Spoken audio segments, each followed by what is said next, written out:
Olá, filhos e filhas, Deus nos abençoe. Seja bem-vindo ao nosso PadreCast, nosso segundo programa, #segundo programa. Que alegria muito grande ter vocês aqui conosco. Hoje o tema muito especial. Nós temos aqui um padre, conhecedor de um tema assim que eu penso que vai nos ajudar muito. Então eu já peço que você fique ligadinho, nos vendo, nos ouvindo. Já clique aqui no gostei, já compartilha com seus amigos, já nos segue também nas redes sociais que está aparecendo aqui embaixo, que eu tenho certeza que o tema de hoje vai ser muito bom para você. Acredito que algumas dúvidas que você tem, assim como eu também tenho, o Gabriel também tem, serão esclarecidas nesse programa de hoje. Mas, como sempre, nós sabemos que nós não estamos sozinhos. Seja bem-vindo, Gabriel, mais uma vez. Muito obrigado. Gabriel, quem que está patrocinando esse trem aqui para nós hoje, meu irmão? Hoje não, desde sempre. O nosso patrocinador-chefe, nosso patrocinador que está com a gente aí desde o primeiro episódio e vai continuar nessa linda caminhada, se Deus quiser. É a Livros Livros. Você conhece? Você conhece, padre? Livros e Livros? Opa, como não? Livros e Livros para você que quer, que busca, que precisa, que deseja. Um lugar, onde que eu vou encontrar uma Bíblia? Onde eu vou encontrar objeto litúrgico? Um artigo. Livros. Onde tem uma indicação sua. Livros e Livros. É a Livraria Católica que caminha junto com a igreja. Então, se você quer, Livros e Livros é a escolha certa. Rua Pará, 776. Procure o Renato, que com certeza você será muito bem atendido. Gabriel, quem que é o nosso convidado, meu irmão? Apresente esse homem para nós, por gentileza. Padre Glauber, seja muito bem-vindo. Brevemente vou te apresentar.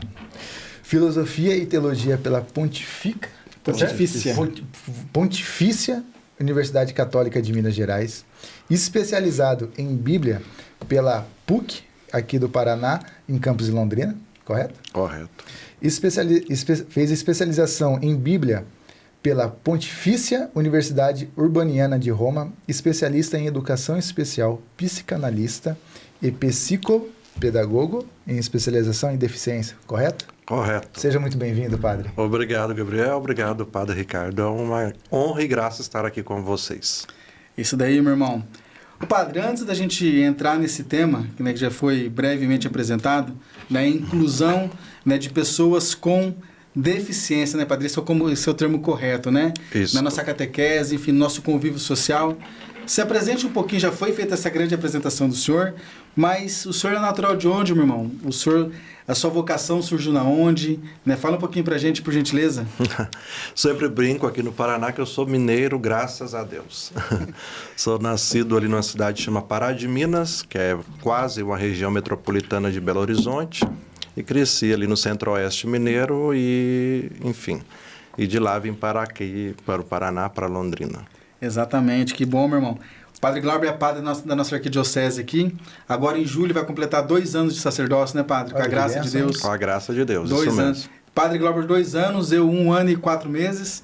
Uma graça de Deus muito grande. E eu católico há 2 semanas. E o ex-crentão aqui. Não, eu vou fazer 1 ano, sabia? 1 ano? 1 ano de batizado. Eu me lembro no dia que eu te atendi, que você estava no mutirão de confissão, sim. Nossa! Você viu só? Que bacana, que bacana. Ô padre, e a sua vocação, meu irmão, surgiu como? Então, eu fui criado no seio de uma família bastante católica e também tradicional de Minas Gerais. E ali nesse convívio familiar com minha mãe, meu pai, meus parentes, eu fui descobrindo a vocação. Não foi um processo assim de imediato, mas foi gradual. E depois, com aproximadamente ali uns 17, 18 anos, resolvi entrar então para o seminário na minha diocese de origem lá, que chama Divinópolis, que fica próximo a Belo Horizonte. Uhum. E depois de lá, fui seguindo o rumo na igreja. Aí saí do seminário para cuidar da minha mãe, que estava enferma, sou filho único, e ela veio a falecer, infelizmente, e depois, ao invés de retornar para a minha diocese de origem, vim para uma congregação que trabalhava justamente com pessoas com deficiência, na questão com os surdos, que chamava Pequena Missão para Surdos. E aqui em Londrina continuei a minha formação religiosa e fiquei por aqui. Que bacana, que bacana. E tem que parar de falar que bacana, porque todo programa eu falo umas 15 vezes que bacana, mas de fato é uma história muito bonita. O senhor já conhecia a congregação? Por exemplo, o senhor entrou na diocese lá e a paróquia do senhor era diocesana ou era de congregação? lá em Minas Gerais. Como o senhor conheceu a congregação? Acho que essa é a pergunta melhor. Sim. Como o senhor conheceu a congregação Pequena Missão para Surdos? Sim. Eu sempre brinco que eu sou de uma tradição salesiana, porque na nossa região os salesianos são bastante fortes e não sou salesiano. Mas lá já havia ouvido falar sobre a Pequena Missão para Surdos, que havia uma casa em Belo Horizonte, mas ainda não tinha me despertado para a vida religiosa naquele instante. Aí, com esta morte da minha mãe, com essa passagem de vida também, investiguei melhor e entrei em contato com o serviço vocacional da congregação, que era aqui em Londrina. Me responderam favoravelmente, vim aqui, fiz um encontro vocacional, experiência vocacional e comecei a trajetória na vida religiosa aqui. Aqui em Londrina. Isso, até o ano de 2019, quando fiquei diácono lá em Roma, e nesse período a congregação também terminou. O senhor ordenou diácono em Roma? Em Roma? Isso. No finalzinho do ano de 2019. E depois de lá, fui transferido aqui para Londrina e com esse finalizar da congregação, nós que permanecemos na congregação, foram aproximadamente 6 padres, permanecemos na arquidiocese de maneira encardinada. Que bacana, tem uma história muito bonita. E assim, padre, nesse contexto, né, do senhor aí, já foi apresentado, né, o senhor foi se especializando ao longo da sua caminhada, da sua vocação, né, foi fazendo essas especializações. Eu sei, padre, porque foi apresentado para o nosso clero, né, recente agora, a catequese especializada. Né, eu penso que, eu não sei se Londrina, se é a nossa arquidiocese, é uma das poucas arquidioceses que tem, ou dioceses, que tem essa catequese especializada. Gostaria que o senhor falasse um pouquinho para nós, padre, porque, por exemplo, lá na paróquia que eu estou, né, São Luís Gonzaga, nós temos um coroinha, né, ele é coroinha e catequizando, ele tem, né, o espectro autista. Né, e eu vejo ali que a catequista dele o trata muito bem, sabe lidar com a situação. Ele não gosta muito de toque, né, ele tem, acho que dependendo do espectro, né, ele não gosta muito de toque. Gostaria de saber do senhor como que é essa catequese especializada, né? Como que foi o trabalho com os catequistas, enfim, se eu pudesse falar um pouquinho para nós.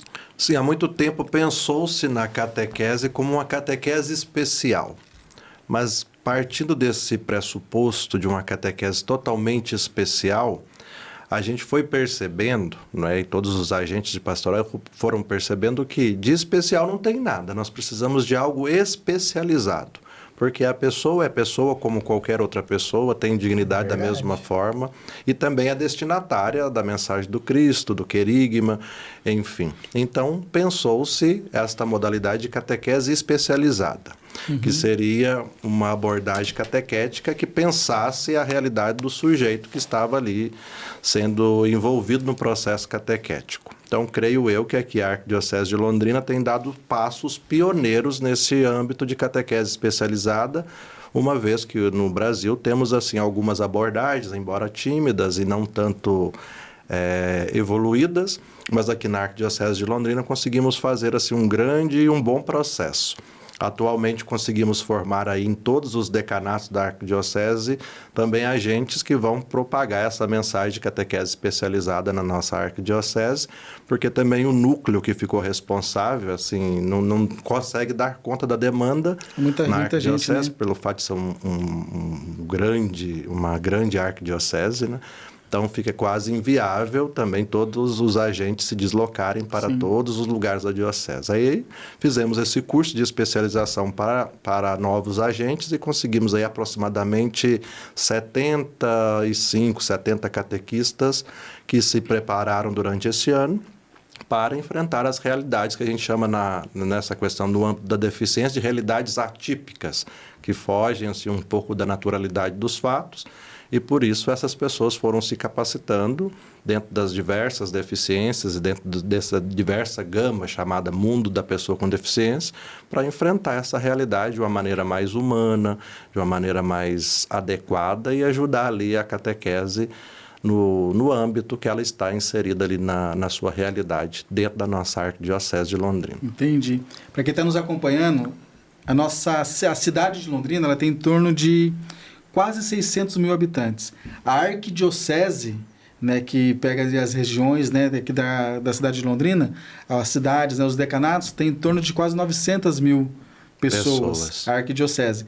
Então, o senhor disse que é bastante gente, né, na arquidiocese. Então, em torno de 70 agentes, né, catequistas que se prepararam. Se a gente parar para pensar, é um número bom. Sim, embora ainda muito pequeno, porque hoje a Organização Mundial da Saúde estima-se que temos mais ou menos no mundo 500 milhões de pessoas com deficiência. O IBGE fez um censo em 2010 e sugeriu aí um número de aproximadamente 45 milhões de brasileiros com deficiência. A gente pode abranger muitas deficiências nesse número, né, padre? Claro, temos inclusive as deficiências ocultas, que são várias, que não são perceptíveis assim no primeiro encontro. No primeiro olhar, né? Isso. A gente vai falar daqui a pouquinho dessas deficiências ocultas. Então, pensando nesse número, eu creio que na Arquidiocese temos aí um número muito grande de pessoas com deficiência e o número de agente ainda é bem tímido, mas é um começo. É um bom começo, que nem o senhor disse, é algo bem pioneiro, né, junto com a Arquidiocese de Londrina. Padre, o senhor tem mais ou menos uma ideia, penso eu, pelo menos uma ideia, eu não sei, de quantos, vamos pegar por enquanto, só para a gente ir fechando, depois ir ampliando. Vamos pegar nossos catequizandos. Né? Só vamos entrar no âmbito um pouquinho da igreja, nossos catequizandos. O senhor sabe quantas pessoas, quantos catequizandos tem nessa formação que o senhor deu aqui dentro da Arquidiocese? Sim. Nós fizemos um levantamento no começo do ano passado e no meio, mais ou menos. Aproximadamente temos 300 catequizandos, 250 a 300, com uma deficiência que precisa ser assim olhada com um carinho maior. Em toda a Arquidiocese. Praticamente todas as paróquias possuem algum catequizando com uma espécie ou alguma deficiência. Aquilo que eu disse, lá na paróquia do São Luís Gonzaga tem. Né? Me veio à mente agora também um coroinha também, que ele usa, né, aparelho auditivo nos 2 ouvidos. Né? Então, ele é muito bom no que ele faz ali, né? Um coroinha muito... É bacana ver o trabalho dele. Ele também é catequizando. Esse trabalho, assim, realmente de integração, né, padre? Que eu vejo que não é o papel muito importante que a igreja faz, esse papel de integração. Você falou uma coisa bem bacana agora no começo, é tratar a pessoa como pessoa. Né? Acho que todos nós temos a nossa dignidade e a igreja, né, a gente sabe o carinho que a igreja tem, né, e o âmbito que a igreja tem no amor, na sua caridade, de tratar as pessoas como pessoas. É dar a elas...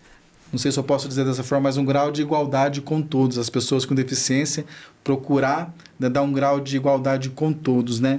Ô padre, o senhor tem alguma especialidade no sentido... Eu sei que o senhor, né, atende pessoas com problemas, né? Eu não sei se eu posso falar problemas, mas com pessoas surdas. O senhor conhece a língua de sinais.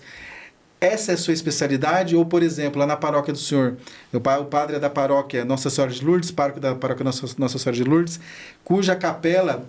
É o Santuário do Silêncio, né? Lá tem as missas, né, padre, que tem, né, os intérpretes, língua de sinais. Eu já celebrei lá 2 vezes, uma como diácono, uma como padre. Né? Eu achei fantástico, né, o intérprete ali. Nossa, ali para mim foi muito bonito mesmo. O senhor tem essa especialização só na língua de sinais? Ou, por exemplo, padre, se aparecer alguma criança, algum jovem lá na paróquia do senhor com síndrome de Down, por exemplo, ou com espectro autista, o senhor consegue ajudar, o senhor consegue atender? Não sei se eu estou conseguindo fazer uma pergunta... Sim. Como eu não conheço muito o tema, né, não sei se a pergunta está sendo meio objetiva. O senhor pode me ajudar também naquilo que... A minha entrada para o mundo da deficiência veio através da pessoa surda. Porque também na minha família temos caso de pessoas surdas. Tinha uma tia que era surda. Então, desde tenra idade, desde criancinha, estou dentro do mundo da surdez. Então, ali comecei minha caminhada junto com o mundo da surdez e isso me despertou para essa questão da deficiência, sim, da inclusão, porque ali no meio deste mundo da deficiência nós encontramos sujeitos bastante acolhedores e que demonstram amor autêntico. Foi por isso que comecei essa minha caminhada no mundo da deficiência e fui me especializando em algumas. É claro que a gente não se especializa em todas, mas poderíamos dizer que a minha área hoje é a questão da língua de sinais, sim, e algumas outras deficiências. Nós tentamos e estamos trabalhando um pouquinho também com síndrome de Down, na Arquidiocese de Londrina, e a pessoa com espectro autista também já estamos dando passos nesse sentido. O pessoal, na verdade, a capela Nossa Senhora do Silêncio é algo meio que referência, né, padre, na arquidiocese. Não é referência, né, padre, na arquidiocese, né, dessa... E o trabalho da pessoa com deficiência. O trabalho da pessoa com deficiência, de todas essas deficiências que o senhor disse, né? De fato, lá é um trabalho muito, muito bonito. Padre, como que é, por exemplo, não sei se uma pergunta bem primária. Eu atendo confissão, já atendi o Gabriel algumas vezes em confissão. Atender o Gabriel, atender uma pessoa, né, que não tem a deficiência da surdez é uma coisa. Como que é, padre, por exemplo, atender? Tem diferença? Não sei se eu posso dizer dessa forma, mas tem alguma diferença? Hoje, se o padre souber língua de sinais, tudo bem, né? Facilita, que é o meu caso, e a realidade de alguns outros padres na arquidiocese também, que sabe a língua de sinais, que chama Libras, Língua Brasileira de Sinais. Mas caso o sacerdote não saiba, a modalidade de confissão com a pessoa surda pode ser feita por escrita, caso o surdo tenha esse domínio da escrita, né? Não é um impedimento. Mas também o Código de Direito Canônico, cujo o livro está aí em seu poder, nos dá a possibilidade de atender na modalidade do intérprete também. Tanto o cânone 983, no inciso 2, ele já prevê o uso de intérprete, não somente na língua brasileira de sinais, mas qualquer intérprete que seja habituado, mas também quando há essa confissão na modalidade com intérprete, o segredo sacramental também é pedido ao intérprete que incorre em sérias penas canônicas caso haja ali o vazamento da confissão. Quer dizer, que eu ia perguntar, é algo bem interessante, né? Por exemplo, eu estou na minha paróquia, que pode acontecer. Eu estou na minha paróquia, aparece uma pessoa com deficiência, né, auditiva, um surdo. Sim. Tá, daí tem, assim, só algo hipotético. Tem um Gabriel que conhece língua de sinais. Daí o surdo já leva o Gabriel porque conhece. Sim. O Gabriel vai participar ali, vai fazer a tradução. Eu, como ministro ordenado, pelo Código de Direito Canônico, como o senhor bem disse, nós temos a obrigatoriedade do sigilo sacramental. Isso. O Gabriel... Também. Tem. O exemplo, o Gabriel, ele tem, entendi. Mas digamos que o Gabriel se empolgou e acabou comentando com a esposa dele alguma coisa assim, e isso vazou. Aí incorre numa sanção canônica grave, né, que é chamada let sententia. É uma excomunhão de imediato. Isso para o padre, né? Para o padre e para o intérprete, e pro intérprete que também não teve o sigilo sacramental. O padre também? Também. O padre também. O padre, qualquer coisa que vaza da confissão para o padre é excomunhão imediata. Se o padre... Se a confissão vazar do padre. Não, do intérprete também. Porque o sigilo sacramental, nesse caso, da modalidade com o intérprete, também é para o intérprete que está ali participando do sacramento. Se houver o vazamento da confissão... Ele incorre em excomunhão, let sententia. Louco. Sabia dizer, Gabriel? Isso está previsto no cânone 1388, no 983, enfim. Se o senhor me permite, eu vou ler aqui, ó, 1388... né? E o inciso 2 também. Olha que interessante. Cânon 1388. O confessor que viola diretamente o sigilo sacramental, como o padre disse, né? Incorre...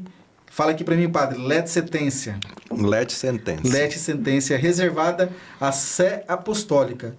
Quem o faz... só indiretamente seja punido conforme a gravidade do delito. Inciso 2. Isso daqui é a questão do padre. Inciso 1, cânon 1388, é a questão do padre, do confessor. No inciso 2, em relação ao intérprete.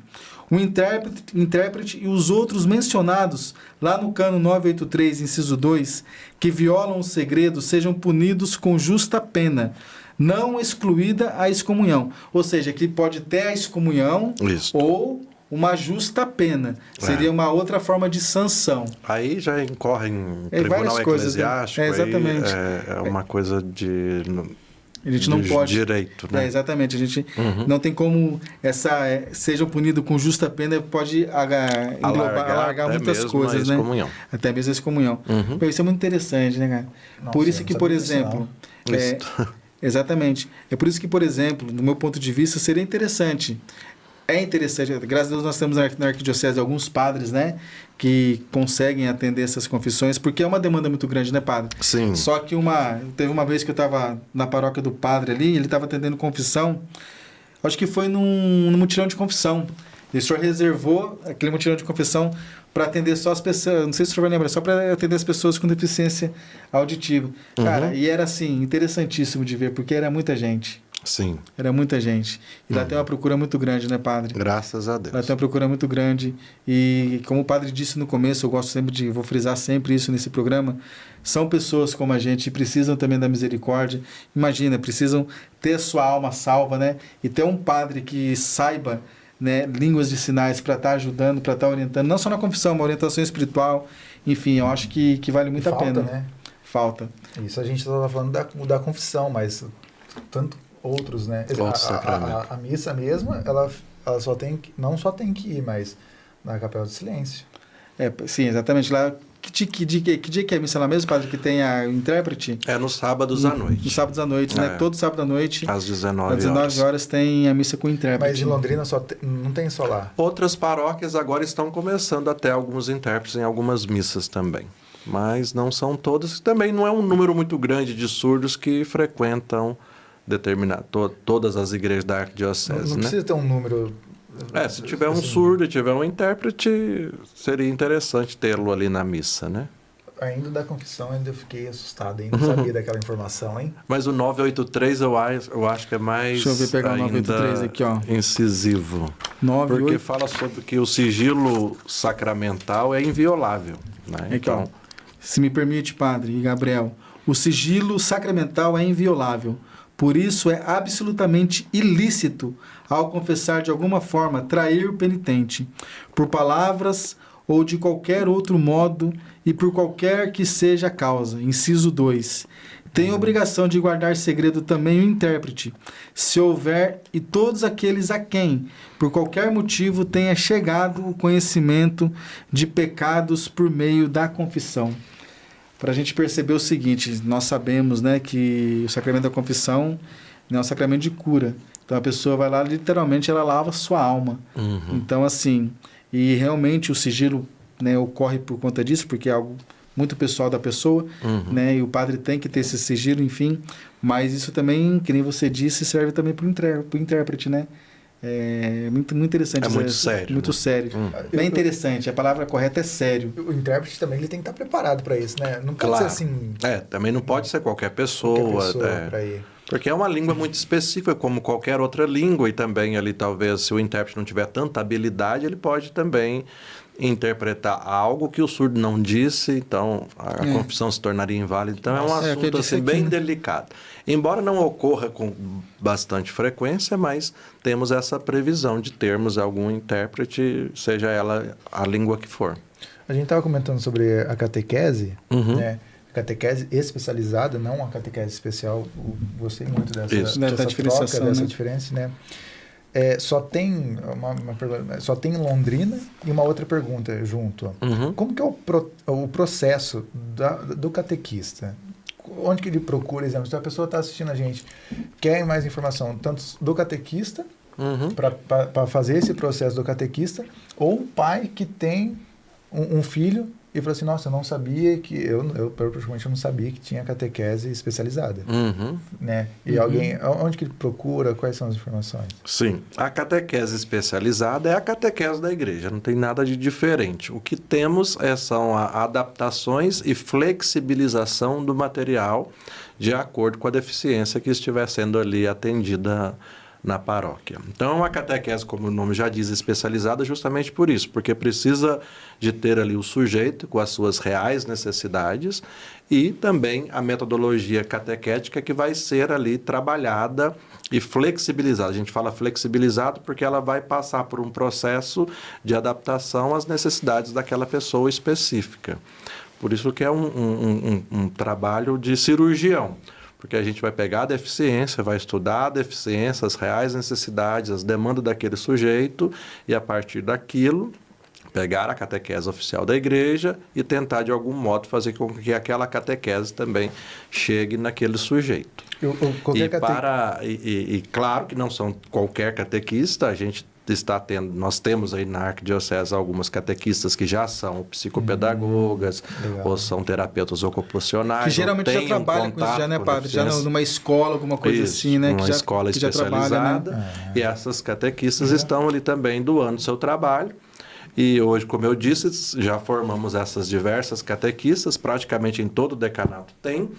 Então, basta procurar ali a responsável, aqui no caso da Arquidiocese de Londrina, chama decana da catequese, que ela possivelmente dará ali um encaminhamento melhor para a situação que estiver. Para mais informações. Os números são altos, né? Tem 500 milhões no mundo todo. E 45 milhões no Brasil. Uhum. A gente acha que não, mas imagina quanto que tem em Londrina, no decanato, né? 25% praticamente da população apresenta alguma deficiência. É muito grande. Muita coisa. 25%? Uhum. Isso foi uma estimativa em 2010. Agora, em 2024, creio eu que esse número tenha já se alargado. Né? E hoje também na sociedade está crescendo muito o número de pessoas com espectro autista também. Por causas não conhecidas ainda, está em estudo, enfim, mas temos aí um número bastante alto e praticamente todos nós conhecemos. Sim. Muitas pessoas estão se descobrindo também com uma espécie de autismo hoje em dia, mesmo pessoas adultas. Com o avanço da ciência, enfim, é mais fácil diagnosticar. Esse tempo atrás eu atendi um pai, atendi não, porque ele é amigo meu, não foi em confissão, não foi nada. Ele, bem chateado, ele foi na missa lá na paróquia e falou assim, então padre, hoje eu descobri que o meu filho tem TDAH. Uhum. E o meu filho é muito parecido comigo. Uhum. Então ele falou assim, eu acho que eu tenho TDAH. Sim. E eu não quero procurar saber se eu tenho TDAH ou não. Eu falei, meu irmão, ele falou assim, que tem medo de descobrir que tem TDAH. Eu falei assim, meu irmão, eu acho que se você descobrir ou não descobrir, não vai mudar em nada na sua vida, né, nessa questão, porque você, imagina, se você tiver também algo num grau bem baixo, assim como o seu filho, então, o senhor falou uma coisa interessante, está aumentando, né, padre, a questão do espectro autista. Uhum. Não sei se essa palavra, a gente até meio que fala assim, é moda dizer agora, qualquer déficit de atenção eu tenho TDAH, eu tenho TDAH. Ah, eu esqueci, moda, né? Virou moda, eu tenho TDAH. Virou moda. Mas não, por exemplo, eu vou perguntar porque eu também não sei. Uhum. Uma criança, padre, que vai numa paróquia, ou enfim, ou vai numa missa, ou vai no seu momento de lazer, vai passear, uma pessoa que tem o espectro autista. Sim. Por lei ou não, ele tem que usar alguma espécie de identificação? Hoje nós temos praticamente duas possibilidades. Temos a lei do cordão de girassol, que depois pode até colocar para o pessoal que estiver vendo em casa o cordão de girassol, que é a lei 14.624. Isso da lei civil, o senhor fala? Que identifica a pessoa com deficiência oculta. No caso que você citou, o TDAH está dentro da deficiência oculta. Então, são várias deficiências, doença de Lyme, deficiência auditiva, enfim, são várias as deficiências ocultas. Então, prevê o uso desse crachá com cordão de girassol. E também temos a lei Romeu-Mion, que é do filho do Mion, que dá a possibilidade do uso da carteirinha e também do cordão para a pessoa que tem espectro autista, que é um cordão diferenciado, que são com peças de quebra-cabeça todo colorido. Eu creio que alguém já tenha visto, né? E você que também que está assistindo em casa pode pesquisar aí e ver o cordão de girassol quanto o cordão do autista. E são fatores que possam ajudar na identificação, porque são deficiências assim que no primeiro contato você não vê, você não identifica, né? E para que a gente não possa assim ser pessoas preconceituosas e agir com preconceito diante dessas situações, seria interessante uma divulgação maior, porque algumas pessoas, infelizmente, hoje não têm tanta paciência, não têm, assim, facilidade no trato da pessoa com deficiência. E às vezes acaba também não sabendo que a pessoa tem o espectro, né, padre? Por exemplo, você está numa missa, vamos pegar o nosso exemplo, que nós somos padres, a gente está na missa e você vê uma criança muito serelepe. Sim. De repente a gente cai, na gente, que eu falo, pode acontecer comigo, mas que as pessoas estão olhando, cair no julgamento que é falta de educação dos pais. Que os pais fazem, um exemplo, que os pais fazem da missa uma extensão da sua casa. Sim. Então, se a criança faz bagunça em casa, ela pode fazer na missa, só que de repente essa criança, por não estar identificada, né, como o senhor bem disse, pode ser que ele tenha algum espectro, então a distração dela é brincar com carrinho. Né? Não sei se mais ou menos isso, né? É brincar com carrinho, é ser barulhenta, não sei. Então isso também acho que a identificação realmente Ajuda nos e ajudaria facilita, a facilitar até o nosso não julgamento. Até mesmo para buscar os direitos, né? No supermercado, por exemplo, pode ter acesso a uma fila especial, né? Tem num esses banco. direitos, padre? Sim. Sério? É isso, numa loja. E, por exemplo, essa criança vai crescer, claro. E ela com espectro autista, dependendo do grau, eu não sei. Ela continua com essas preferências, por exemplo, vai comprar um carro, alguma coisa nesse sentido, continua? Sim, tem. Os direitos são estendidos a quanto a vida tiver. É isso. Olha só que interessante. Você que está nos vendo agora, você sabia disso? Se você não sabia, né, curte aí, faça uma pergunta que depois a gente vai passar essa pergunta para o padre, certamente ele vai responder, a gente vai passar mesmo, porque eu acho que é um tema assim, muito de utilidade amplo, pública. De utilidade pública, né? Então eu penso também, já pode deixar o seu joinha, já pode curtir, já pode compartilhar, né, Gabriel? Ó, mais uma coisa, duas. A primeira, nós temos o quê? Nós temos a Livros. Padre, se o senhor estiver buscando, precisando, onde que eu vou encontrar nosso patrocinador? Vai aparecer daqui a pouco, em 3, 2, 1, vai aparecer. Apareceu, Livros, na Rua Pará 776, artigos, o que você precisar vai encontrar na Livros. Artigos religiosos. E para quem está nos assistindo também, além da curtida, se puder compartilhar uma rede social, caso tenha pessoas que tenham dúvidas, né? A gente vai deixar o Instagram do padre ali, né, no Instagram dele, para, de repente, as pessoas seguirem o padre também e tirar algumas dúvidas. A gente pode fazer isso, padre? Com certeza. O Instagram do padre vai estar aqui embaixo também, né? Siga o padre ali com toda certeza. Qual que é o seu Instagram? De cor eu não sei, mas eu acho que é Padre Glauber. Eu acho que é Padre Glauber. Vamos continuar deixando aqui embaixo. Eu acho aqui embaixo. Ô padre, surgiu agora, conversando com o senhor aqui, a gente, né, surgiu uma dúvida. Por exemplo, eu nasci, vamos pegar a questão da surdez. Eu nasci surdo. Sim. Uma sociedade surda, eu nasci surdo.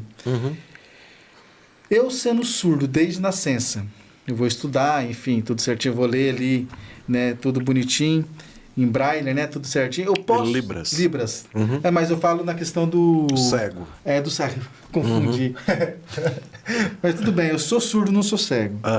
Mas, só que um parênteses, de repente, nada é por acaso. Eu estava vendo um padre no TikTok essa semana, isso é verdade. Sim. Eu não sei o nome dele. Frei Wellington Porfírio. Ele é cego. É interessante. Ele é padre? Padre cego. Cego. E ele, os coroinhas dele... Segura o missal, ele não sai, ele não sabe, ele não lê, ele é cego. Mas os coroinhas dele seguram o missal, tudo certinho. E ele falou assim que ele forma os coroinhas dele... Para ser coroinhas da igreja. Para ser coroinhas da igreja. E ele é cego.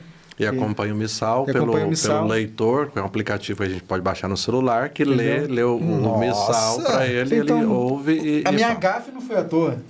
Não, mas ele no missal, o missal é diferente? Não, o missal... Porque ainda a igreja poderia, inclusive fica aí uma dica para a CNBB, mas é claro que pelo número de pessoas que vão utilizar, não compensa, né, fazer um missal em braille, por exemplo, que é uma coisa muito cara, com impressora própria, né? E no caso, se tivesse o missal em braille, com certeza ele manusearia o missal em braille, né? Mas no caso dele, ele utiliza algum aplicativo de leitura da tela do celular e ouve e fala, e reza a missa da mesma forma que a gente fosse ler o missal. Eu achei sensacional, cara. Eu achei sensacional esse padre. Inclusive, entra nessa temática, temos várias pessoas com deficiência que são religiosos, né? Padres e freiras pelo mundo todo. Eu nasci surdo, por exemplo, eu tenho vocação. A igreja está preparada?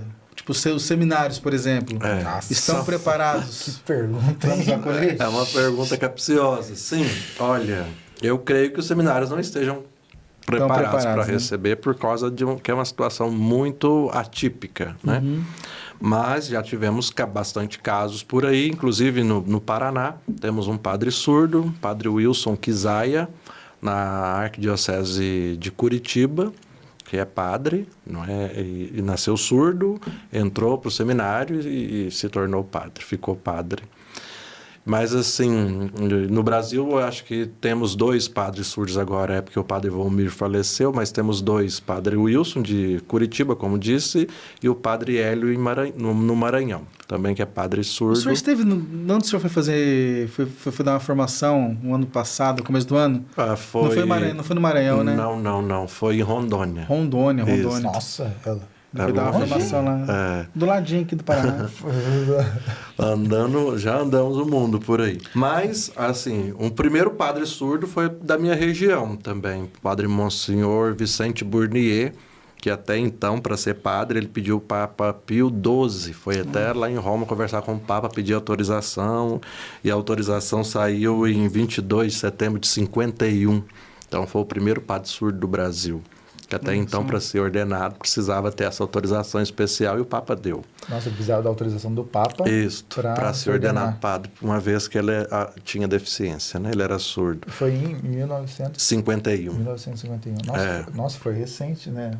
Então, essa questão evoluiu assim, em pouco tempo.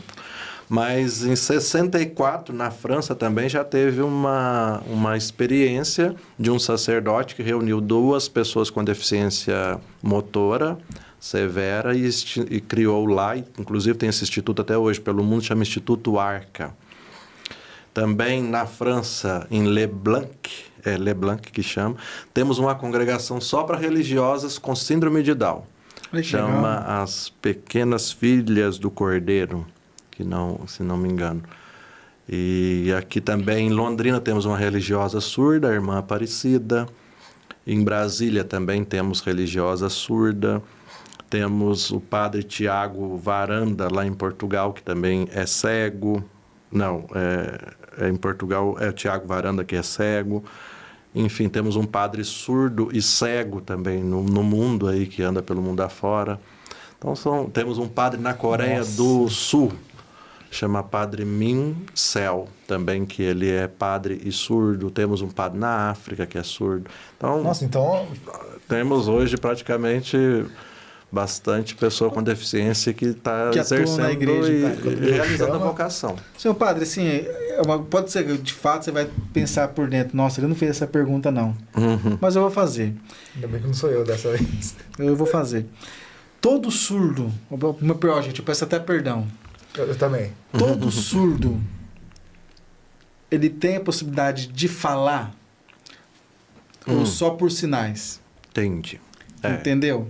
Porque, por exemplo, só vamos pegar na questão do padre, só para ser mais objetivo na pergunta. Eu entendi a explicação e óbvio, e é padre e é válido e tal, o quê? Porque na hora da oração eucarística, no missal é bem claro que a fala do padre seja audível para que todos ouvem o que o padre está dizendo, para que tenha validade ali na hora da oração, né, pedindo o Espírito Santo. E um padre surdo, geralmente, por isso estou perguntando, geralmente ele não fala. Como que funciona essa questão na hora da consagração? É uma boa pergunta. Essa já foi, está discutido também, porque a gente tem ali a possibilidade de interpretar a fala seja audível, porque o som tem que ser expresso, não é?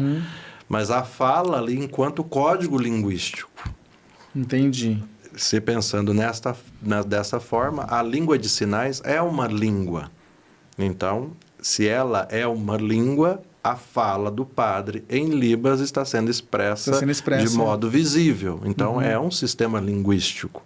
Por isso que a consagração, a transubstanciação acontece da mesma forma, porque é um sistema linguístico como outro qualquer, seja inglês, francês, alemão, suahili, qualquer tipo de código linguístico. Então, a transubstanciação não ocorre pelo poder do som, mas pelo poder da fala ou do código que está sendo ali utilizado e expresso enquanto língua. É uma língua, né? Então, justamente por isso que o surdo que estiver presidindo, se estiver presidindo na língua de sinais, ele está realizando da mesma forma que nós o sacramento. E eu tenho dúvida, né? Que o povo perguntar, todo surdo é surdo e não fala? Ele fala em língua de sinais, mas ele também emite sons como a gente. Mas embora e o som pode parecer um pouco desconexo porque ele não ouve. Então, quando você não ouve, você não tem a capacidade de articular bem as palavras, embora temos surdos bastante profundos, ou seja, severos, que não ouvem som algum e que falam e exprimem da mesma forma que os ouvintes, ou da mesma forma que nós. Então, isso depende muito da pessoa, depende da educação que ela teve, do período que ela fez, inclusive, a fono, e isso ajuda bastante. Eu tenho um irmão mais velho, né, o Reide. Abraço, Reide. A Juliana, a esposa dele, a mãe dela, né? A mãe da Juliana, ela é surda. Né? Não sei se é de nascença, mas ela é surda. E ela consegue falar. Só que assim, não é interessante, imagina. Mas é legal que você conversando com ela, ela faz a leitura do lábio. Então, ela é surda, mas você conversando com ela... Ela consegue? Consegue, daí ela fala, só que ela fala com dificuldade. Até fazer uma piada, ela fala tipo o Padre Valdomiro. Mas ela fala. Dificuldade. Fala com dificuldade. Pelo fato de não ouvir o som, então exprime com dificuldade. Mas ela é surda total, mas ela consegue... Ela faz a leitura labial. E nem todos, né, Padre, têm facilidade de fazer leitura labial, né? Não. Por conta, às vezes, não foi treinado, né? Como o senhor falou mas agora, a grande maioria consegue ter assim uma habilidade de leitura labial. E até mesmo o trabalho com eles faz a gente ter assim uma dicção melhor, uma forma melhor de falar. Eu tava tentando, não dá. Eu tava tentando, você tava falando, eu tava tentando, não é difícil. Não é fácil, né? Mas é possível. Mas é bacana essa questão, porque, por exemplo, na igreja de novo, né, os padres que têm essa deficiência, que nesse padre que eu acabei vendo no TikTok, do padre que é cego, o que amor que ele tem pela Eucaristia, né? Que amor que ele tem pela liturgia. Eu achei assim sensacional. E de fato, o senhor sabe, padre, por exemplo, o senhor citou alguns padres, algumas irmãs. Vamos pegar, eu não tenho o número exato também, né? O senhor já citou, porque são poucos também que tem. Eu ia perguntar, assim, por exemplo, se no Paraná quantos padres tem, mas o senhor já falou, então não são muitos, né? Não são muitos, mas... Não é um número, né, expressivo, assim, de padres com dificuldade. Eu tenho uma pergunta, eu tenho uma pergunta meio que individual. Por exemplo, estou na igreja, né? Você deu o exemplo da criança tá pulando ali, né? Como a comunidade, a igreja, ela deve, como que ela pode se preparar para aqueles que estão ouvindo, a igreja que está nos ouvindo, como que é o acolhimento, tanto da pessoa com TDAH e o aspecto autista? Eu creio que isso aí é uma dica de sociabilidade, né? Às vezes falta... falta, inclusive no fiel, falta na sociedade, um pouquinho de apatia com aquilo que está acontecendo. Não no primeiro no contato imediato ali dar uma reprovação para a criança, que a gente não sabe o que está acontecendo através daquela estereotipia, né? Pode ser um dia atípico, pode ser uma dificuldade, enfim, pode ser, até mesmo nós, né? Podemos sofrer algum preconceito pela nossa reação. Então, primeiro é apatia, ter uma empatia com a pessoa, não ser apático de imediato, mas ter uma empatia e saber ali lidar com a situação, nunca olhar com olhar de julgamento, saber entender, principalmente perguntar para a mãe, tem alguma questão que está passando ali com o seu filho, precisa assim de um suporte, não sei. Então, nunca julgar de imediato, mas tentar saber, sem ser assim bastante incisivo e feroz, né, nas nossas respostas. O senhor falou agora recente, né, você citou o padre de Maranhão, e eu perguntei do curso que o senhor foi dar, o senhor foi falar em Rondônia. O senhor viaja bastante, padre, dando essas formações? Como que é? Por exemplo, você que está nos ouvindo, digamos que esse podcast chegou no Rio de Janeiro. Forte abraço. Rio de Janeiro. Você é do Leblon. Você quer levar o Padre Glauber. Como que funciona, irmão? Qual que é a temática? É ampla, eu sei. Mas como que é o curso que o senhor dá para as pessoas? É preparar as pessoas, os catequistas, por exemplo, para os padres, para o clero. Se eu não me engano, o senhor foi falar para o clero lá em Rondônia, não foi? Também, isso. Né? Como que funciona, padre, essa formação que o senhor dá quando o senhor viaja? A gente já tem viajado bastante por aí, pelo Brasil, conhecendo bastante realidades, mas se precisar e a gente puder, claro que a gente vai dar um suporte. Nós estamos até agora conversando um pouquinho com Recife, para que a gente possa ir lá também fazer uma formação. E a gente viaja, se precisar, só basta entrar em contato. A formação exemplo, é para a comunidade, são os catequistas? Ou aplicar o conteúdo lá, enfim, né? Pode ser, a gente estuda a necessidade ali da pessoa e vai. E nessa questão da pessoa surda, a gente viaja bastante, sim. Porque os surdos já estão bem organizados a nível de pastoral no Brasil. Inclusive, você citou o Rio de Janeiro. O Rio de Janeiro tem uma pastoral do surdo excelente. Eu já sabia, já. São Paulo também tem, em Minas Gerais temos, aqui no Paraná também é quase uma referência também. Então, o Brasil, a nível da pessoa surda, está bem estruturado.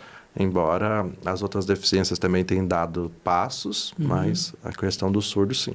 Na igreja, o que poderia, assim, não melhorar, mas dar mais acessibilidade para essas pessoas?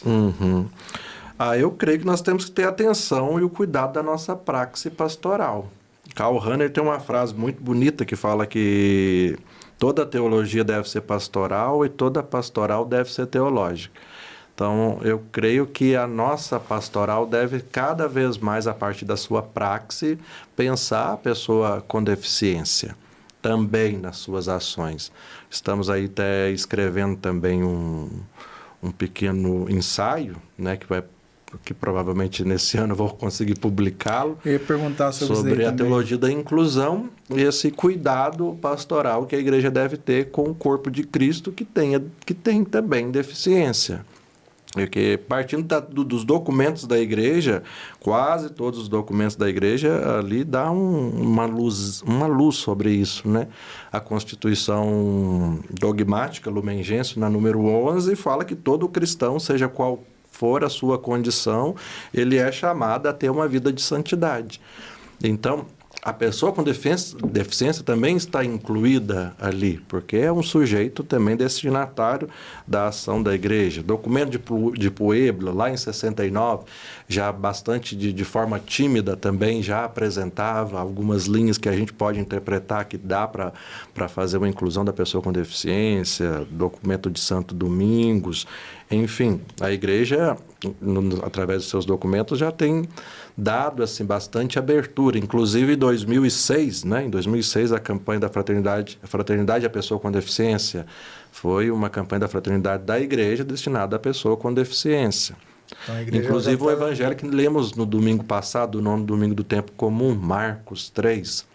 Marcos 3,3 fala, levanta-te e vem para o meio, com a cura do homem da mão com deficiência, né? Da mão ressequida. Então, o próprio Cristo teve na sua praxe pastoral e ele na sua forma de agir um cuidado para a pessoa com deficiência, inclusive os seus milagres ali já foi baseado quase todos com a pessoa com deficiência, mas a gente não percebe isso de imediato, não percebe a urgência desse tema e acaba empurrando aí com a barriga nas nossas pastorais. Mas a pastoral deve pensar sim a pessoa com deficiência. Eu vejo que a pergunta do Gabriel foi bem interessante. Né? Seria, sim, eu não sei se é utópico, eu penso que não. Primeiro, né, vamos por partes. Falta padres, vamos pegar, né, falta padres com esse conhecimento para preparar, por exemplo, né, os seus coordenadores. Para dar uma formação para os seus coordenadores, porque ouvindo o senhor assim, padre, a gente peca por ignorância. Sim. Nós pecamos por ignorância, né, por não saber. Né? Então, assim, se o padre, né, tivesse um mínimo do conhecimento, né, dessas práticas, dessas deficiências e conseguisse passar para os seus coordenadores, né, eu penso que a igreja, que já abraça, né, graças a Deus, né, todas as pessoas com deficiência, eu acredito que a praxe pastoral nossa seria muito melhor. Eu acredito que pessoas preparadas, como nós já temos aí, falamos no começo, né? Os catequistas que estão ajudando na arquidiocese são um número em torno de 70. São pessoas preparadas já, né, como o padre disse, com uma psicopedagogia, uma especialização, e acaba também doando o seu tempo, né, para estar ajudando a igreja. Mas o padre, eu falo assim, algo meio que utópico. O padre formar os seus coordenadores, explicar, passar para eles ali, que eu penso que ajudaria bastante. O padre já está para finalizar o nosso programa. O senhor falou aí do ensaio, o senhor chamou um livro de ensaio. Foi isso mesmo que eu entendi, meu irmão? Você está escrevendo um livro? É isso mesmo? Será que é isso mesmo, Gabriel? É isso mesmo? Nós estamos aí tentando elaborar um material. Primeiro, agora a gente vai lançar uma cartilha pela diocese na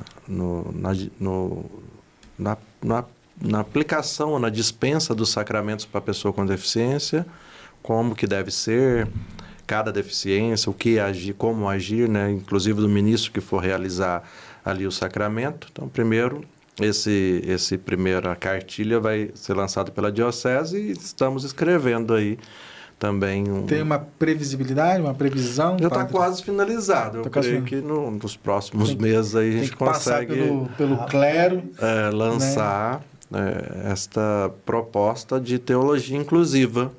Temos várias teologias, por que não uma teologia inclusiva? Temos teologia integral, teologia ecológica, teologia de tudo quanto é tipo, por que não uma inclusiva? Inclusive de mudar também alguma nomenclatura, de tentarmos trabalhar uma ideia, uma defesa ainda, é bastante tímida, que falta ainda amadurecimento de uma nomenclatura do sujeito eclesial com deficiência. Que seria uma nomenclatura que a gente está defendendo, que seria assim, melhor, porque aborda tanto a pessoa quanto a deficiência que a pessoa possui ali. O senhor está falando, me veio à mente aqui agora, digamos que em alguma paróquia do mundo, alguma paróquia do mundo, tem uma pessoa, né, com uma deficiência ali, e podemos dizer assim, num estado bem avançado, que realmente não tem a noção do que é a missa, não tem a noção de sacramento, não tem a noção de nada. Mas a mãe carinhosamente leva na missa, isso tem que acontecer sempre. Mas a pessoa ali, padre, por exemplo, a criança, o jovem não tem a ciência que... Vamos entrar só num teminha polêmico já para encerrar com gostinho. Eu acho que eu já entendi. Com um gostinho ali. Daí chega lá... Posso continuar? Você já pegou esse esquema já, né? Chega ali, padre, esse jovem que não tem a noção que é o corpo de Cristo, por exemplo. E a mãe entra na fila da comunhão, pega o padre, o ministro dá, né, fala o corpo de Cristo, a mãe leva para o jovem e dá para o jovem o corpo de Cristo. Eu sei como agir tranquilamente. Mas quem olha, é válida essa comunhão para essa criança, para esse jovem? Pergunta. Não sei se eu me fiz entender. É válido? Como que a igreja, de repente, né, o conhecimento que o senhor tem, enxerga essa questão? É um assunto bem delicado, que pode ser interpretado de qualquer forma, mas para receber o sacramento da Eucaristia temos vários requisitos, enfim, temos a formação catequética específica, e é isso que a gente está tentando fazer com a pessoa com deficiência, para que ela tenha uma qualidade de recepção do conteúdo na sua modalidade, na sua forma, e também a recepção da Eucaristia, a pessoa que for receber ali, se necessitar de um suporte no momento ali da comunhão, deve ser conversado antes com a equipe da liturgia, com o próprio pároco, para que seja feito ali a comunhão de uma maneira que também seja digna, né, pelo sacramento, pela dignidade do sacramento, e também ajudando a pessoa com deficiência ali a receber o corpo de Cristo da forma que ela consiga também. Né? Então,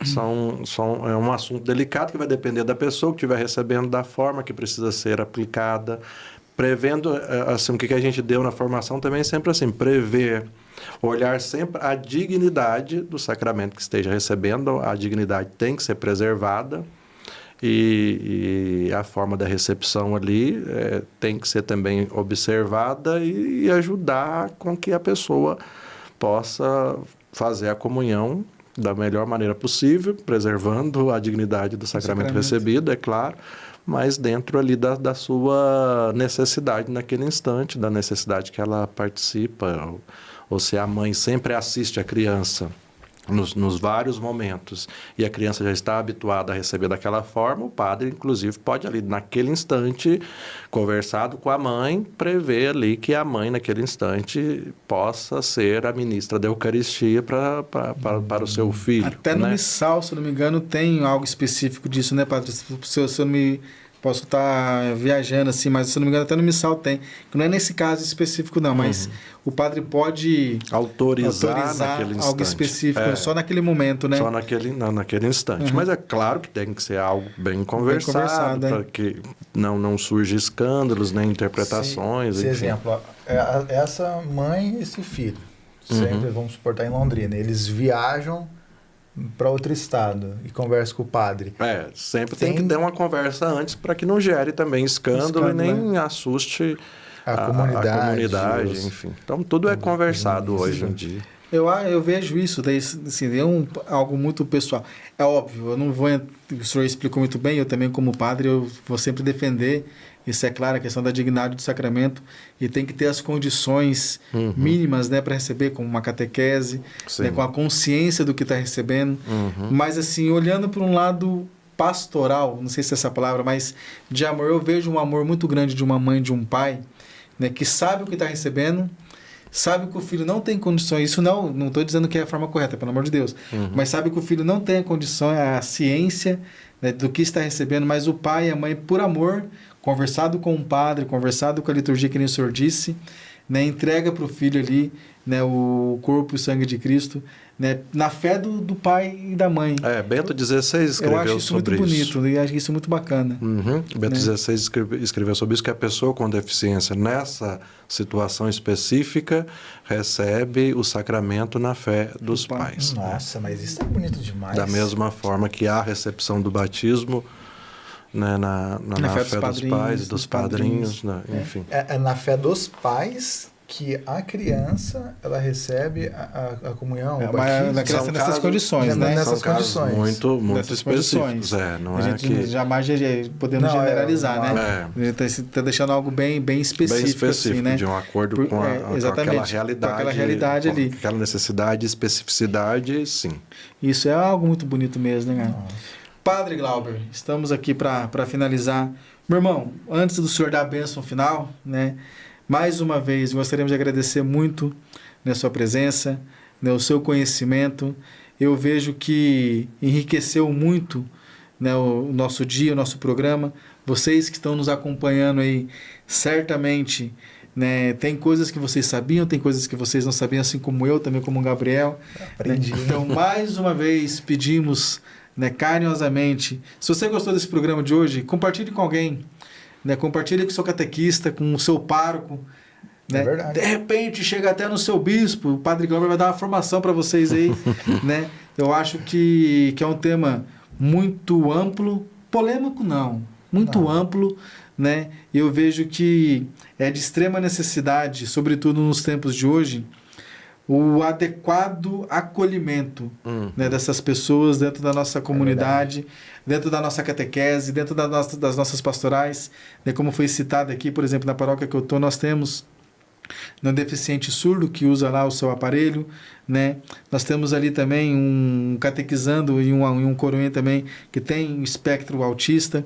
E a gente sabe lidar muito bem com isso, nós aprendemos ali. Então, assim, essas pessoas com deficiência certamente pode ajudar também na pastoral e, sobretudo, ser acolhida.